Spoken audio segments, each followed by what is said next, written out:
It's the Locked On Flyers podcast for Thursday, November 9th. Your daily dose of Flyers news, analysis, and high quality content that's wondering if it's about that time for an Owen Tippett contract extension.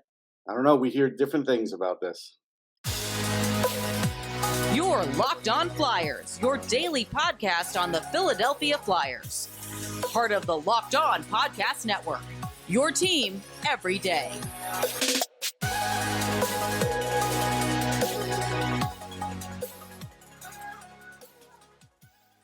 Hey there, and thanks for making Locked On Flyers your first listen every day. In addition to the Owen Tippett contract talks, we're going to talk about a potential Morgan Frost trade, as well as dip our toes into the 2024 NHL Draft.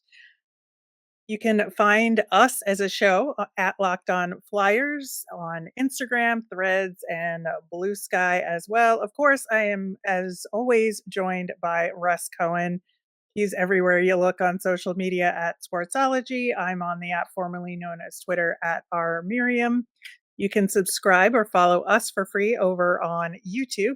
We're on the SiriusXM app or anywhere you listen to podcasts. Subscribe to get our latest episode as soon as it's available here on the Locked On Podcast Network, your team every day.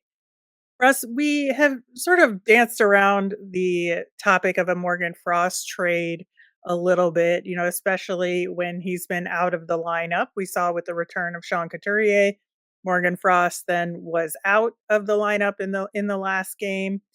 And so you have to wonder, is there a breaking point here? I think we're close to it because I think it's at the point now where they don't mind not playing him. I mean, we heard John Tortorella say when asked, "Is this like a big deal? Is it tough to make this decision if Sean Couturier is in that Morgan's out?" And the coach said no. So doesn't seem like there's much connection there, to be honest. Right. And so then that begs the question, if you're going to trade a guy like Morgan Frost and try to get some value in return, don't you need to play him in order to shop him? Well, I'm sure that's what Danny Briere would like, but good luck talking the coach into that. So I think, these are the kinds of things that when you have John Tortorella, you have to just kind of say, shrug your shoulders and say, all right, we got to just do the best we can with this because he's not going to change his mind. Yeah, I just find that to be an extremely interesting dilemma there. And I think, with what we've seen with Morgan Frost, I think that it's not like you're trading him for a bag of pucks here. I mean, Mhm. I think you can get a decent asset in return. Now, whether it's trading for a player, which I don't think is the right move here, because clearly it's because things are too crowded that he's not playing. Right. But I do think, you could get a third round pick for him in return. No, I think you could do better. I think you get a second or a conditional second. But the thing is, I still might argue that, it could be for a player because do they have all the right type players in? I mean, there's too many grinders in this lineup. Like, we know this. Yeah, I just think that maybe my expectations are low in terms of They them are. getting the right There's no kind of question. player. Well, because Morgan Frost is the kind of player they need, right? So if you're trading Morgan Frost away for a different kind of player, you're not going to get somebody that's similar to Morgan Frost in return, because then what's the point here? No, but they could get a bigger player who might score less that's fast. That True. tracks with them. And there are those players out there. That is absolutely true. But I think I would assume at this point in the season, a trade would just be for a draft pick. If it happens that quick, they're not going to take like a low offer. So this could go on, another month. Yeah, I would think so. But definitely something to keep an eye on. Another thing swirling around the ether right now is a potential contract extension for Owen Tippett, which I think, like, when you're talking about these sorts of things, you have to look at, when is the right time Hmm. to do this? I think that's the biggest question, because, from the player side, when can they get the most out of the team? And then from the team side, how can they get the most value deal out of the player? And to me, it's from the team perspective and from Owen Tippett's perspective, both. It's too early to do those negotiations, because I feel like Tippett needs to score more in order to get a bigger contract at this point. And the Flyers need more information on if Owen Tippett is a part of this team's future because he hasn't scored to the level that he did last year thus far. And I would think they would want to wait until they know for sure what his potential is. Yeah, I know his agent was on Twitter saying what's being floated isn't right, and they could say that. That's the easy thing to say because if it's off like $500,000 or 1 year, you could just say, "Oh no, no, no, that's not right." But if I'm the Flyers, yeah, if I'm Danny Briere, I gotta wait. I can't do this deal now. Yeah. I'll talk to you at the Yeah. end of the season to see if he even scores 20 goals. Like, I don't know that he's Right. going to score 20 goals. So last year, what if last year's is a career high? I don't want to sign him off his career high. And that's a mistake a lot of teams make. So I'm with you. Yeah, so right now, his cap hit is at 1.5. This has been a 2-year deal for him, and it was kind of like okay, this is actual money, prove it contract. Hmm.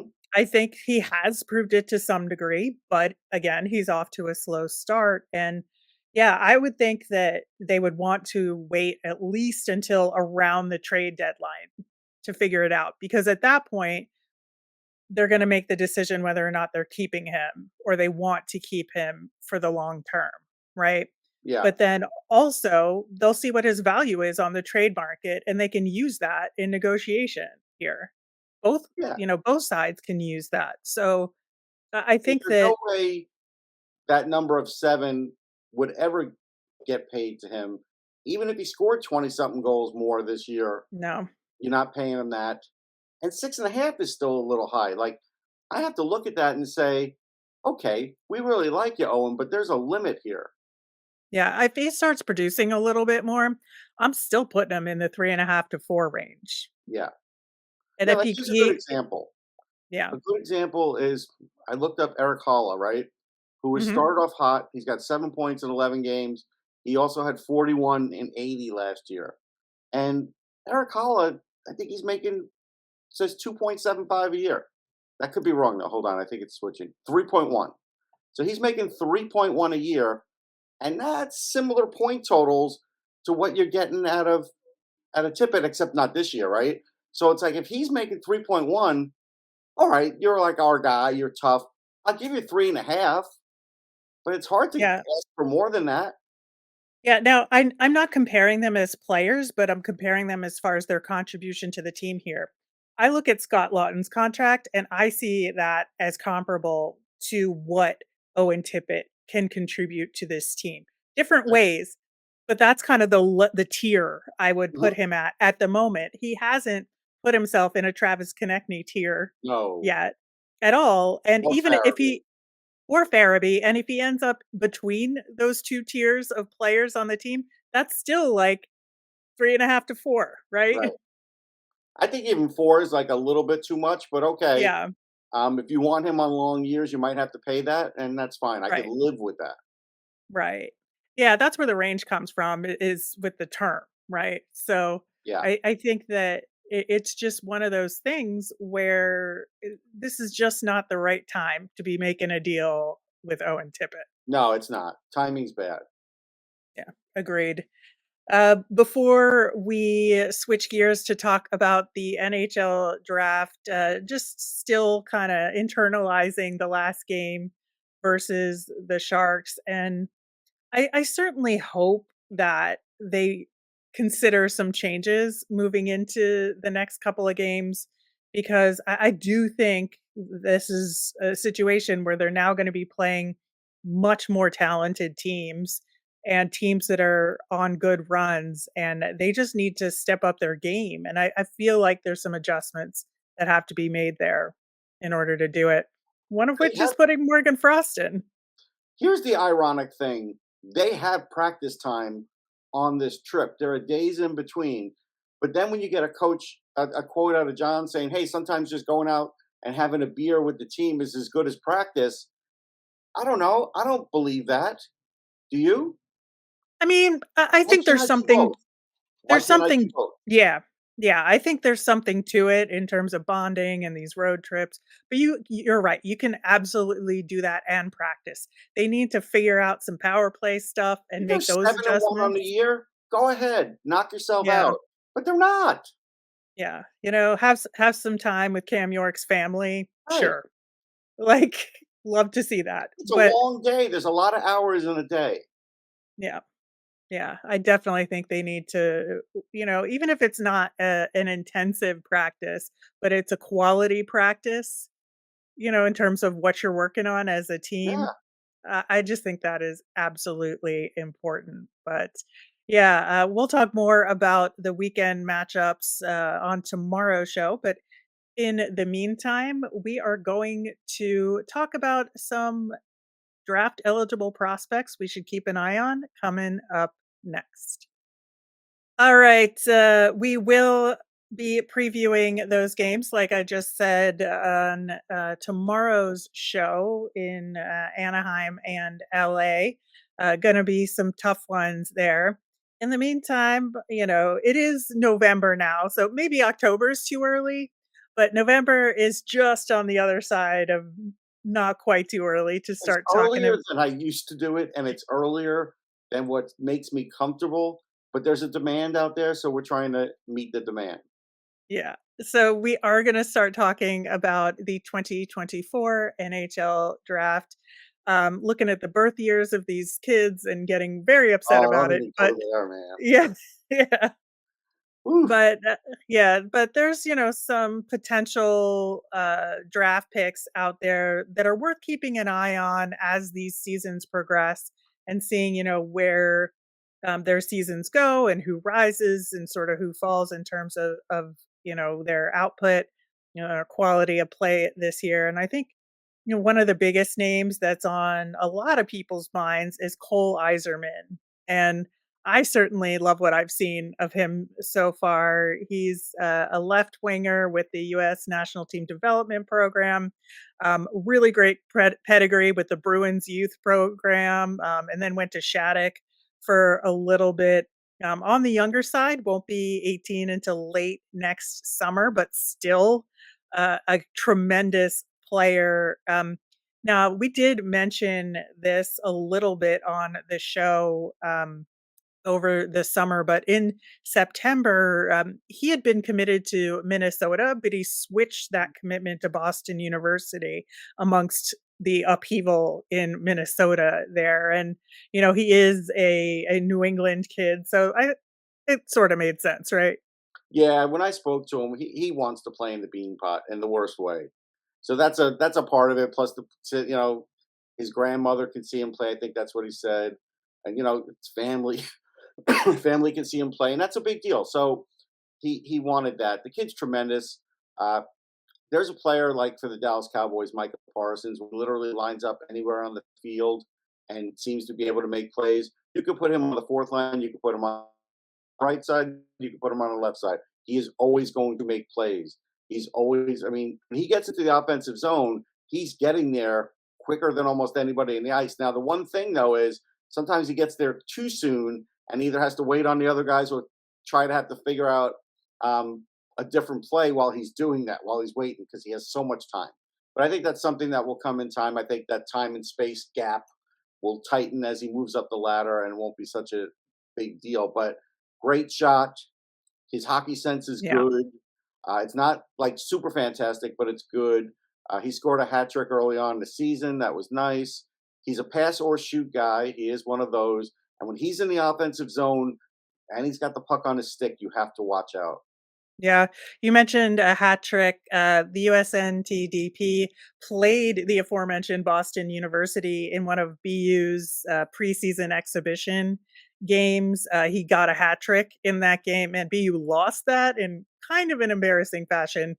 Was preseason for them, but No, still. no, but they didn't care. The NTDP guys thumped their chests on that. Like Yeah, that's it what was like that's about. 8-2 that game, Yeah, and so, Cole Eiserman got a hat trick and 2 assists in that game, so not too shabby, against your future school that you are agreed. going to No, agreed. I mean, I think play for. those guys and him especially took something out of that for sure. Yeah, absolutely.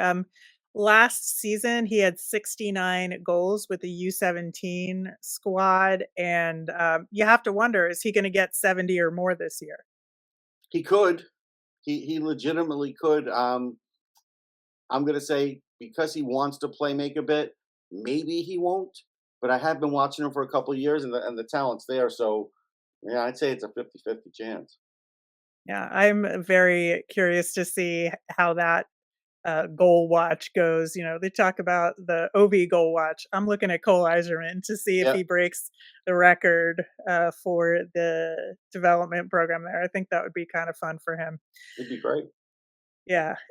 Switching to a Russian prospect with some comparisons to Michkov being made out there, and Ivan Demidov. He is a left shot forward. He's a little older. He'll be 18 in December, and he's with Siska in St. Petersburg. He's played in like all levels for that Yeah. organization.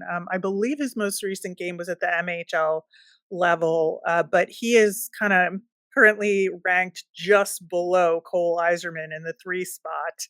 I know these rankings are early, and you don't like them this early, Russ. No, I But mean that's they're both that's where they hovering. stand. They're both hovering 2-3, and Yeah, probably will for the year. I don't think there's gonna be much change in that. There's a couple other guys I might have something to say, but right now, that's legitimate to say. I don't look at him like as Michkov. I see tremendous, stick and puck control. Uh, I do think in a way he might make better cuts than Michkov. The side to side edge work might be a little better. Michkov, I think, is stronger. So there's things that I look at that are different. Uh, he's more of a pass first guy, but again, will score goals the same as Michkov. But again, when you're looking at goals that he's scoring in the MHL, you have to pump the brakes just a little and say he's getting past 2 or 3 guys before somebody's even trying to make a play on him sometimes. And that doesn't happen at many levels. That doesn't happen even for Cole Eiserman for the most part in the right. USHL.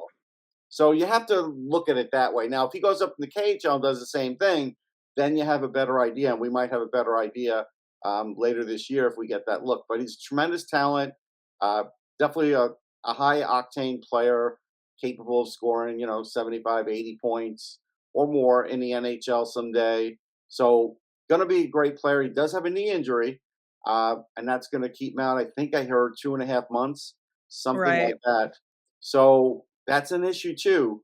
But right now he's standing in a good spot for this draft. Right, and that's gonna be, I think, the question mark there because, he hasn't played in a little while. He was just getting his feet wet. He Yep. played some early KHL games Yeah. this season, and then the last 2 games he played, I believe, were in the MHL, there before he was out and, like, hadn't gotten on the board yet. So, I don't know where his confidence level will be at when he returns coming back from injury, plus, having no points on the board before the injury. I think there could be something there, but at the same time, you're right. In terms of him being a playmaker, and several different people have said in not so many words, he's really good at hiding what his move is going to be Yeah, out there. deception. He's got good deception. That's true. Yeah, so I think he could be a really exciting player. Again, a top 3 pick, so we'll see where the Flyers end up on that front. I don't know. Would the Flyers now have 2 Russian players coming in the future? I don't know if they would do that because Yeah, you are adding risk to what if something happens over there and it takes 5 years to get Michkov because he signs another contract.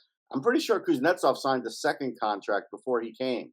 So you never know if something like that's going to happen. And now if you have 2 players tied up in that, it's something to think about. yeah, that is an absolutely fair point to make here. But yeah, 2 very exciting top 3 picks we've talked about so far. There's some other prospects that are a little bit further down the rankings, but still, you got to look at everybody, and people move around and such. So good to talk about them. We will do it coming up next. As a business owner, you realize there are times when receivables might fall behind. But that doesn't mean you need to fall behind on vendor payments, payroll, or rent. For more than 25 years, Parkview Advance has helped businesses secure working capital from 5,000 to 1.5 million. Parkview Advance can approve your working capital in as little as 24 hours. It's a much easier process than you might imagine. We invite the many entrepreneurs that are Locked On NHL fans to learn more by calling us at 203-675-0071 or go to parkviewadvance.com. If your business needs working capital, call Parkview Advance today. Parkview Advance, helping businesses with their working capital. Go to parkviewadvance.com. All right, so we've got 3 more players to talk about for the upcoming NHL draft. The first one, another American in Teddy Stiga. He is a left winger, left-hand shot, another U.S. National Team Development Program kid. He is a Boston College commit. So depending on what Cutter Gauthier does, could be on the same team. Maybe not given the timing, but and when the years are, but still another strong college program commit there. And just as a side note, he had 2 assists in that 8-2 win Yeah. that the development program had over Boston University. That probably felt extra good for him because it was the Boston College rival that Yep. he did it against. I think that he is definitely one of these kids that is going to be exciting to watch over the course of this season. He is already putting a ton of points on the board with the development program. In 13 games, he's got 17 points. Yeah. So the thing about him is, I don't think a lot of draft pundits have caught up to him yet. And by that, I mean, I think he's a guaranteed first rounder, but I think he's going to creep up a lot in the first round. Those early viewings that I had of him were great. Like, he's a terrific on the power play, goes without saying. But he's also a guy that knows how to cycle the puck. And the puck is always on his stick, and he really controls it well. He does that sometimes he'll do that around the net. Sometimes he's a guy that if he's going into the net, he'll go wide because he's patient and can kind of wait out the goalie. But he is a much better scorer than I think people are giving him credit for. But the thing that could get him higher in the draft is he's a left winger. He plays that left wing. He knows how to cycle. He knows how to pin the puck against the boards and get the puck to the other scorers too. And that's something where, I don't want to say it's a lost art, but we complain about it. We don't see it much on the Flyers. There are other teams where we see it, but I have to admit, I'd say, half the teams in the league, we don't see it enough. Yeah, I think that's a fair point. And obviously, we know that the Flyers have a lot more depth on the right side than the left. So this would complement the prospect pool Yep. really nicely as well. And yeah, you can always use a guy like that in your depth charts. We've got a couple of guys with familiar names to talk about. We talked a lot about David Jiricek. Well, he's got a brother, Adam, who is also a defenseman, a right-handed D. He'll be 18 next June. He's currently ranked in the 8 to 10 range for the first round, but I think he could move up a little bit. Of course, you're going to compare him to David, but it seems like he's a little bit more aggressive than David. He's a little more aggressive. This is a chance for the Flyers to get a Jiricek if they want one. He's more aggressive offensively for sure, and I think he's a little more offensively gifted. We talk about Jiricek the other David and said, "Hey, he's got a really good point shot, and he seems to put up points 5-on-5." Well, I think Adam is just a little bit better as far as skating. I think he's a little bit better, and I do think he's more physical, or at least this year he's been super physical. So either way, it's going to bode well for him in his draft year. But again, that they know how to create and make defensemen, man. Yeah, and I think when you talk about him being a little bit more aggressive, I think that's like kind of one of the dings he has is that because of that style of play, he tends to get caught pinching and plays will go in the other direction. But I think that that's something you can learn to get better at. And as you translate to higher levels of play and, go pro in North America, like you're not going to be able to take those kind of risks and something you figure out pretty quickly. And he's a right-handed shot, and we know how it happens with right-handed shots. That Yep. always They go up the charts. they shoot up the charts. This is a defensive league. They want offensive defensemen too. They want physical. So you could see same things that happened last year in the draft. You can kind of see happening with him. That's why I can't say you're wrong about him moving up, even ahead of top 10 because of that. Right, and he's getting experience right now in the Czech league, both at the U20 level and at the top level. So I Yeah, think that'll be really good for his development as well. and he'll be on the World Junior team. So yeah, Yep, yep. And then finally, Cole Hutson, who is the brother of Lane, another U.S. national team development program kid, a left-handed defenseman this time. He'll be 18 next June, and shockingly, another Boston University commit. yeah. What I like about him is obviously he's good on the point on the power play. He's a terrific passer on the power play. He knows how to set up guys. His body positioning needs work, but he has an active stick. But a lot of times teams are like, hey, he's got to be like he's got to either be a big time shot suppressor or a big time possession guy. Besides having that offense, for us to take him really high. So he's going in the first round, but I don't know where. And it's going to depend on his year. But, he does use his body a little bit, and that does help. If the point totals are so outrageous and he's at least holding his own defensively, that could bode well for him being like a top 20 pick. Right, and so with the U18 team so far, he's got 2 goals and 7 assists in 13 games, and that's pretty solid, I think, for his style of play. It's solid, but it's not like overwhelmingly what to Right, that's not getting you in the top 10, probably not even top 15 in this draft. We'll see.